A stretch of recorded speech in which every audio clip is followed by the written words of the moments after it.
Well, welcome everybody. Won't be long till you try your first gin of the day. We've got several for you to try, but firstly, I'm here to discuss the myths or not of water. Before we start, I must say I'm not a chemist, okay? I'm not a scientist. I'm not a hydrogenealogist. I'm a distiller. So this presentation is more of a practical nature, and I hope you, when we get to the end of it all, you all get something out of it. I'm not trying to make any decisions myself and tell you what I think. I think the purpose of the presentation today is to let you perhaps make your own decisions. Okay? Water is a pretty important part of gin. Certainly the gins that you're going to taste today consist of 60% water. So clearly, I think it does have some importance in gin, because without it we wouldn't have any gin. Generally, it's up to the distiller to decide what water he uses, and that's purely down to how he develops the profile of the gin and eventually blueprints it. It can be complicated, it can be simple. Simplicity would be to use the same water throughout the process. Slightly more complicated would be if the distiller decided to use one water source for the actual distillation and a second water source for the proofing or cutting of the distillate down to a drinking strength. I think that's quite important because I haven't done any work on that. I know what we do, but in terms of this presentation, we're talking about using the same water throughout the whole process. Right, moving on. I can work out how to do this. Right, the first thing I think is worth just discussing is the components for a successful gin. And I've put these in order if you're going to have a successful gin. First of all, we've got to have a strong brand. Secondly, we've got to have a story. Thirdly, it's got to taste reasonable. And thirdly, it has to look reasonable. Now, a talk on water and gin would seem to be the wrong way around there, because I'm probably more interested as a distiller of how it tastes and how it looks. So that's successful gin. What we're actually going to be looking at today is a really good gin, and the two are not necessarily the same. Certainly for small distillers like myself, if you just get hooked up on how your gin tastes, you probably won't be successful. The branding and its story are so important. So wrapped up in its story can often be the story about the water. And indeed, the water industry in itself is absolutely massive, far bigger than the gin industry. So, you know, all the waters have their own stories. And that's something that somebody that's developing a brand can tap into. In other words, they can entice consumers to try the gin because of their water source. So in many ways, the water is important on the marketing aspect, which is probably the most important part of selling your gin. And I do mention that first because people tend to forget that. So moving on to what we're going to do today. Today's presentation, I'm going to give you an overview of the water sources and their types. Following that, we're going to do a water tasting, which is being handed around to you now. And this tray of waters you've got are all numbered 1 to 6. After we've done the water tasting, we're going to touch on maceration and a little experiment I did using different waters for that part of the process of producing gin. Again, something that I don't have equipment in the distillery like to test that out too much, but I'll show you what I did. I don't have chromatography stuff and all that type of stuff. So really it's more of a practical nature the way that was done.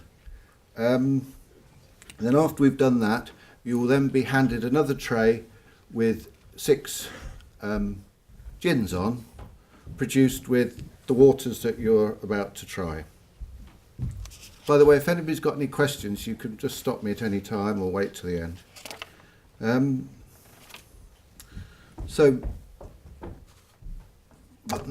Right. What I've tried to do here is, as part of this experiment, we've tried to keep as many variables constant as possible. Okay? So, looking at the botanical source, these are typical classic ingredients that are found in many gins. The particular one that you're going to taste today is distilled from juniper, angelica root, orris, coriander, cardamom and citrus. We could vary all sorts there, but it's quite critical in terms of flavour is that juniper is absolutely consistent when we're doing the tests, because change all those, it will make a slight flavour, but if you don't get the juniper absolutely right, it does seriously affect the overall flavour of the gin. And then we've got the second component here, which is the spirit. Now, we use Hayman's neutral grain spirit.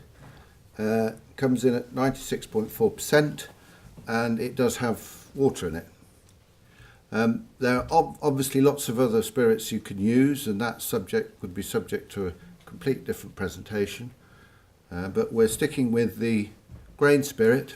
There's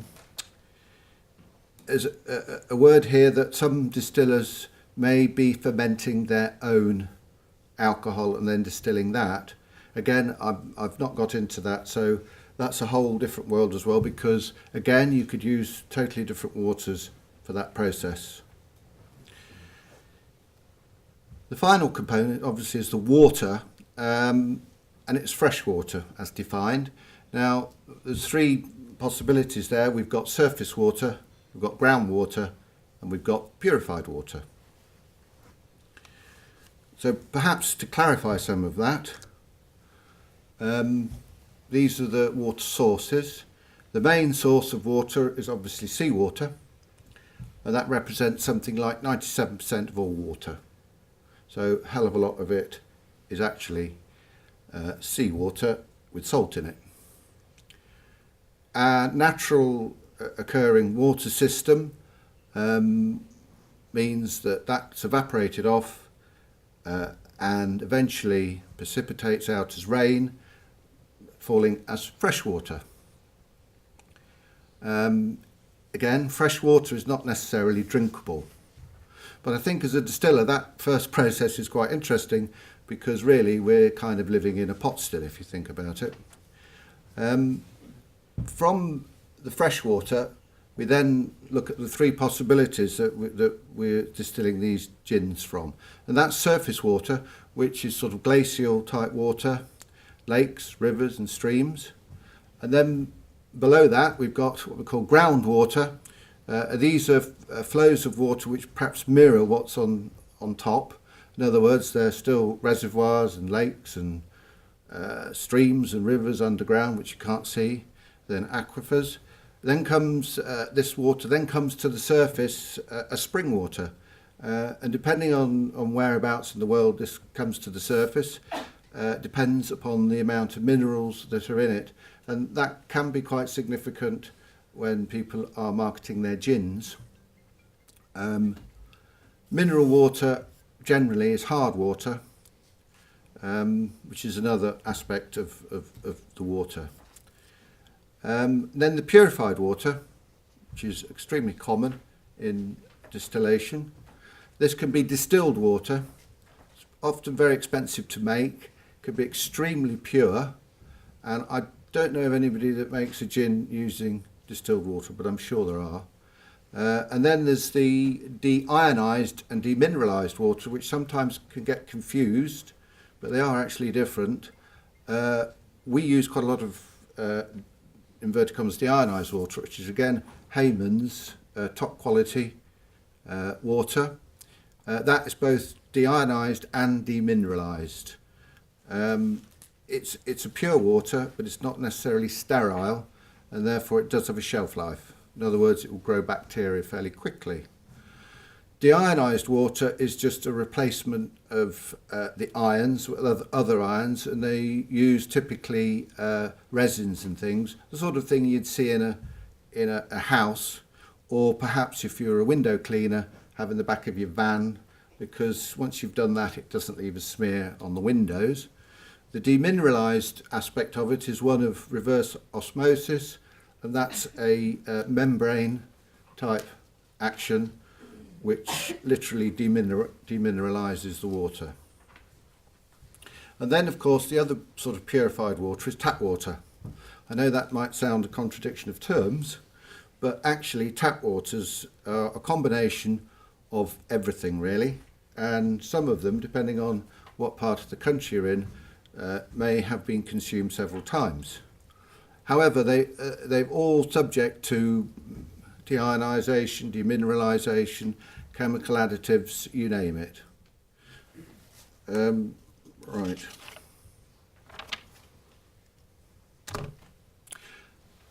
I'm showing you this one because we mentioned marketing. Nicholas kindly sent me this, and this is sewage beer. And this is obviously an American brewer who obviously wanted to make a name for himself, so he decided to take the water that had been treated from the local sewage company and make his beer out of.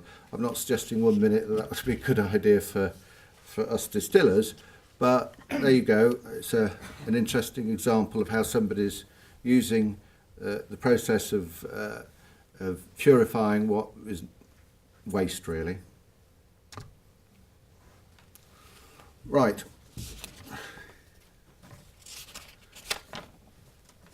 Water tasting. So you've all got your water in front of you. That's it. Right. The 6 waters that were chosen have come literally from all over the world. I could have gone far more. There's loads available.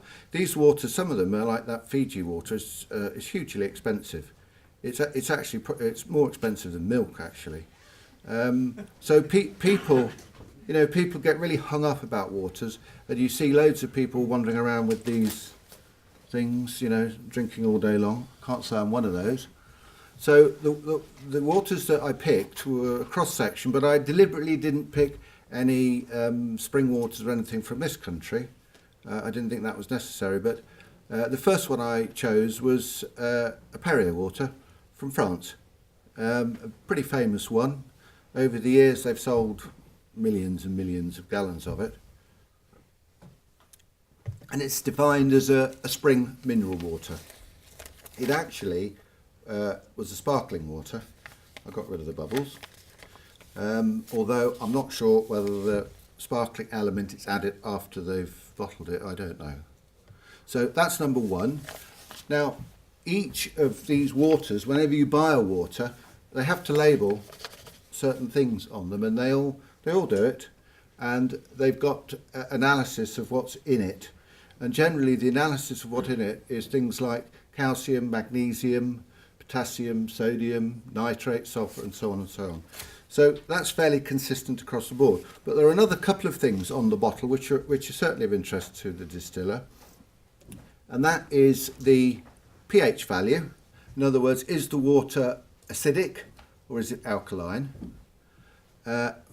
Which is spelt incorrectly on there. Sorry about that. So you've got waters that can be quite clearly categorised, and then you've got another element, and that is what they call the dissolved particles in it, which is the TDS, total dissolved solids actually, and I found that's quite important, and you'll see later why. The total dissolved particles are literally little bits floating in the water, typically 2 microns and under. I'm told that if you've got something of 5 microns in your liquid, the chances are, 50 microns in your liquid, you can probably see it. I don't know, but that's what I'm told. So at the top of the list is the French one. So if you want to try that one,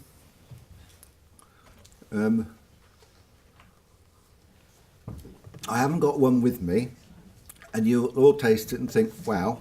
But I think what you want to try and do, if at all possible, is keep tasting the different ones and see if you would, if you had to buy any of those, which one would you go for? That's the sort of thing. And also trying to work out when you're tasting them, the two extremes. That works quite well as well. So it's 2 or 3 of them may taste identical.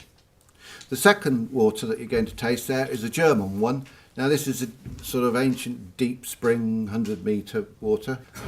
The German water is actually fairly neutral. It's got a pH of 7.1. 7, for those that don't know, is actually neutral.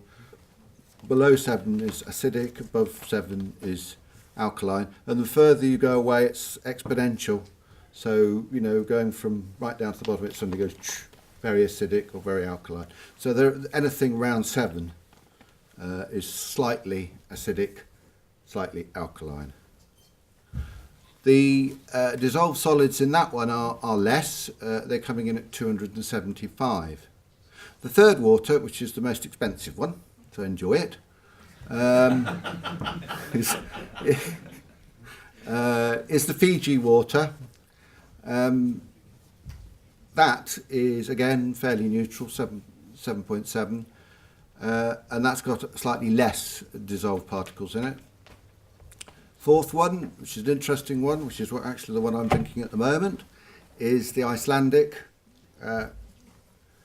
Freshwater again. It's a glacial water.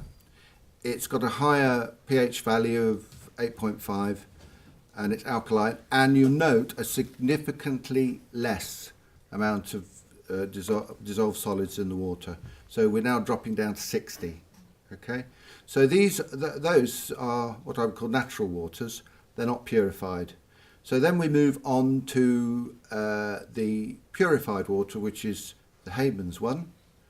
And this is one that's been through the deionization process and the demineralization process. And you can see instantly what happens when you do that.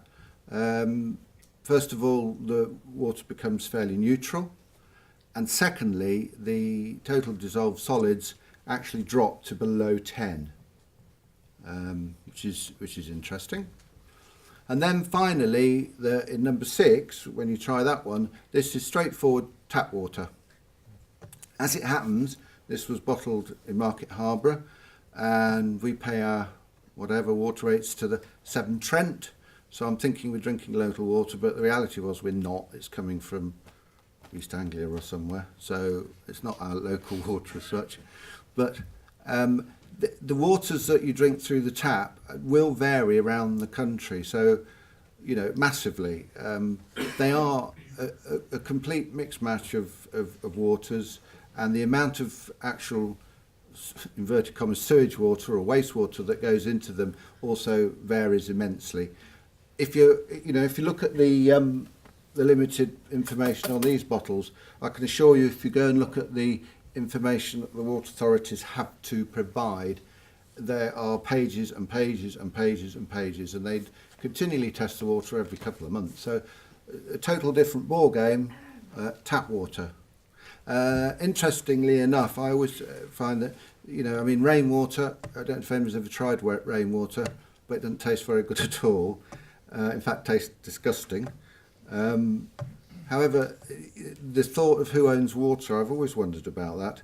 And actually, the reality is the water that falls on your house, you don't own it. They let you use it, but you don't own it. So any water in the ground that you take up, or suddenly you want to see some of that, I'll make my gin out of it. Remember, you don't own it. So if you put it into the food chain, you would certainly have to get it tested. And if you used a lot of it, you would certainly have to get a license to use it.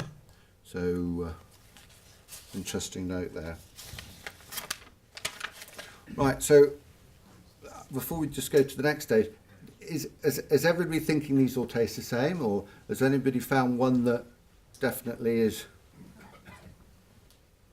Now, I don't expect us all to be able to decide which one's acidic and which one's not. But I think you can, if you drink water, you can detect some waters are smoother than others. That actually probably more to do with the hardness of the water, and therefore that's why I'm drinking this Icelandic water, because I actually think that that's probably as smooth as any. But if you look there, there's the dissolved solids in there are a lot less. If you're drinking 5, the purified water, that's an interesting one, because there's a big debate whether you should drink that anyway. Because once, sorry now you've drunk it, but you're not drinking enough. But there is some debate about, because it's had all the minerals taken out and it's been deionized, it is actually slightly unstable, I think. And I think when you drink it, they claim there's a danger of the water grabbing back some of the minerals out of your body. They've done tests on it, and I don't think anybody's come up with a conclusion on that. So that apart, that a water that's wanting to grab something is quite interesting, because that's exactly what we're looking for when we do some maceration of our botanicals. So the next stage was a little test that I did. Okay, maybe unscientific, but I think it does demonstrate something. Deciding what that something is may be worthy of more investigation, but it's a fact. So raspberries, from when we make our raspberry vodka and stuff like that in the distillery, and we do other fruits, raspberries were an interesting one because it's pretty instant. Put alcohol with raspberries, and literally within seconds you're starting to see a change. So what I did was, in true testing, analytical testing, I found some raspberries. In fact, I know exactly where these came from, because they came from my allotment, and they all came off the same bush, in case anybody thinks that's got anything to do with it. I used exactly the same amount of raspberries, and they're all exactly the same colour, so in case anybody asks. So I literally put 8 raspberries in little tubes, and then I put just the waters, each of these 6 waters again, into the raspberries, and observed just one thing, and that was the speed and of how they changed colour. And that was the results. So, I mean, my picture off the iPhone isn't very good, but you can see that there is a difference in colours there, which I thought was quite interesting at the time. Still do, actually. So the water, so the type and style of water has had a sort of leaching effect, each with a slightly different result there. I can't tell you whether the taste was any different, didn't do that, but the results were sort of beaker 4 and 5 was actually the deepest red, and incidentally that happened to be the glacier water, which is the one I'm drinking, and the demineralised water. The lightest turned out to be the French Perrier Water. 2, 3 and 6, I couldn't really tell any difference. I'm sure if we got the equipment to test it a bit more, I think we would have seen a few more differences. But the other observation is, after about 12 hours, they all were exactly the same colour. I couldn't tell the difference between any of them. So there we go. And actually there was another interesting thing on that, which I haven't put on there, is the bacteria, because after 24 hours the raspberries grew bacteria on the top where they were floating, and the levels of bacteria in each, you could see, were different. So obviously the type of water certainly influenced the growth of bacteria.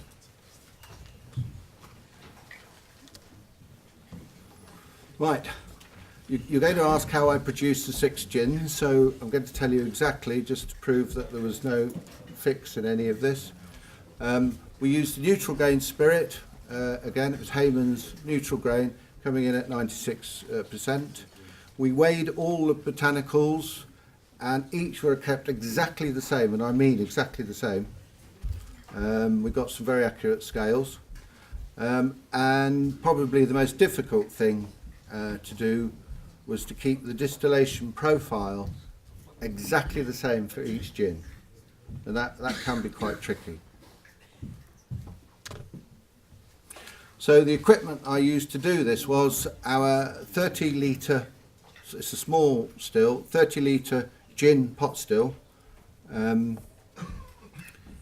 Firstly, the botanicals were cold macerated, and we did the full Monty here. So we, although I don't normally do cold maceration, we did this for 24 hours.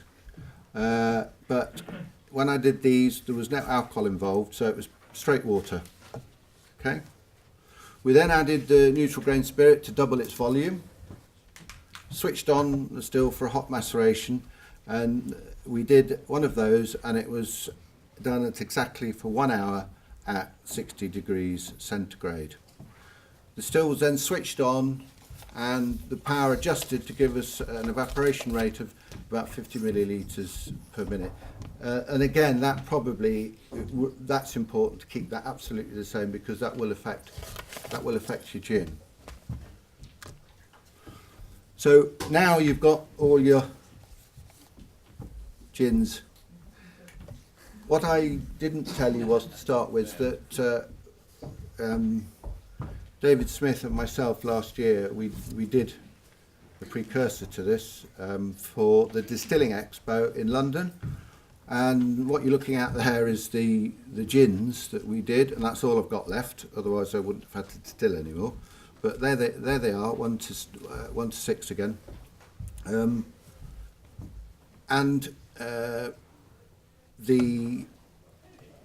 It was a very interesting thing happened, which I will tell you about in a second after you've had a taste of those. But I think if you go down all those gins and taste them, you'll probably find, again, some are smoother, thicker, richer in the mouth, some are thinner. Some of you who are sort of got very sensitive palates may start to detect some differences between them.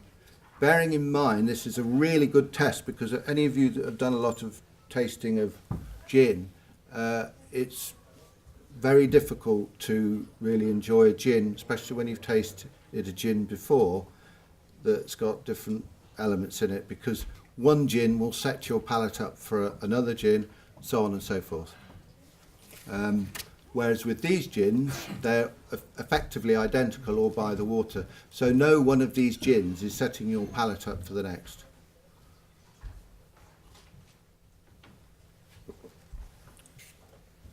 So what I'm going to tell you now is, I don't know how we're doing for time. Ooh, not very well by the looks of it. Right. So these are the gins. Now, once they'd been, these have been left for 6 months, something like that. So what I was interested in at this stage, after 6 months, to see whether the clarity or anything changed over a period of time as a direct result of the water, because I think this is really, really important. Because a gin doesn't look too good, it may be slightly cloudy, might have bits in it, doesn't actually mean to say it tastes any worse. In fact, it might taste an awful lot better than one that's clear. But as if you go back to my original statement, people are buying gins on how they look. So, you know, they don't close their eyes when they don't blind taste. You know, if they don't like the look of it, they won't buy it. So what I wanted to see here was that using these waters to see how these gins look after 6 months, and also how they taste, which is where David's professional tasting comes in. So these are the gins, 6 gins, and somewhere or other I've got the results of that. Right, here we go. Oh, actually it's on the slide. Okay. After 6 months, there's a sort of slight maturing. Maybe the wrong word, but there is definitely, after 6 months, there is maturing. I don't even like the word aging. Probably the best way to look at it, it's more of a marriage of the water and the alcohol. But certainly, it did change significantly in 6 months. The appearance, which is what I was looking at on this test, is that the number 6 produced a heavy chalky film and white flakes on the base of the bottle. That was the tap water. It means you can lift the bottle up and you can see a coating on the glass. So, you know, tap water might make nice tasty gin, but it's certainly not going to make your bottle look very good. The next one with deposits was number 1. By the way, number 6 on here, number 6 on there is your deionised water, I think, whereas 6 on here was the tap water, so slightly different. Number 1 is the French water. That definitely deposits bits on the bottom. And number 2, a light chalky film, that was the German water. And then 3, 5 and 4 were all clear. So the glacier water, the deionised, demineralised, and incidentally the Fiji water was clear. And actually, if you put them in order of total dissolved solids in there, then that's kind of how it worked out. Although the tap water, they don't necessarily declare that, they're reckoned to be around about 500. Number 1 came in at 475, so it's looking like that when you're selecting water, certainly the dissolved solids in the water play a significant role in the look of the water. Okay. And then David did the tasting notes on these just recently, and this was a bit of a revelation because even I wasn't expecting this. So I'll read what he's written so that you can try and taste them at the same time and see whether you agree, disagree, or can't understand how David ever got to that. These taste different to the ones we had before. Just to set people up. Yeah. I don't think these tasting notes will match these because I think. Well, they won't, because this is new. This is new gin. I mean, I know in the distillery when we make the gin, I always use the control sample, which is got quite a lot of that, and certainly Lynn, who does our botanicals, if I give her the control sample and the one I've just made, every time she can detect the new gin, the newly distilled gin, or the older gin. So straight off the still, cut, bottled, you know, it does change. There's no doubt about that. So David, on the French one, he said this is a soft and clean, with some bright floral notes coming through, as well as clean and crisp angelica and pine. This has a nice flow of flavours with a long, lingering dry finish, very sippable, with a silky and light texture. Now, that's how David described that one. Number 2, and by the way, number 1 was the one that was the second one down for depositing flaky bits, if you look at that. Number 2 was the German one, which David did. He said this was bursting full of fruit, bright citrus from the coriander and angelica, really prominent and hard to miss. Having said that, the overall flavour is less bold and the deeper pine notes are less prominent and dominated by the citrus. This has all the characteristics of a contemporary gin, but was made and designed obviously using the classic style of gin. So that's quite interesting. Number 3 was the Fiji Water. This gin has a dry but rich texture, not too sweet but very smooth, has bold juniper notes as well as soft citrus and spice, and then some sweet root notes of orris before a dry finish. And then we moved on to the Icelandic one, which I quite like. That's fruity on the nose, but this gin has a very short flavour profile, which is over almost immediately, and as it's begun, there is a little burst of juniper that quickly disappears. It also has a cloying texture and is rather hot at the end, and overall not very pleasing to drink. So David thinks to that one. The recycled domestic water, which is quite interesting, quite smooth and soft. Taste that is concentrated in the middle with flavour, profile, spirit and thick layers of flavour and complexity. It is very dry spirit that sucks the moisture out of your mouth. Towards the end, more of the floral and perfume elements of the botanicals come to the fore. And finally, the demineralised water was described as a full-bodied with smooth texture that really fills the mouth. Whilst the intensity of flavours is a little subtle, subdued, the integration of the botanical characteristics is extremely good. There are good levels of juniper with some of the sweetness from the orris coming through, as well as a touch of citrus. So, you know, the demineralised water came out rather well, I think, on that one. Has anybody got any questions? I would just like to say one before I look at the question. I think there is no doubt, in my mind, that water does play a massive part in gin. Massive. Whether the claims that they do can be proven or not, I don't know. But certainly, if anybody is thinking of distilling their gins or ever, consideration of certainly the water source is extremely important. And there is one, having done all this, there is one thing I'd love to do one day, and that is use seawater in the still. Obviously, it's going to be distilled water, isn't it? Because I think the salt and the brine in it would seriously change the dynamics of distillation, because everything will change once you do that. One day I might try that, but there you go.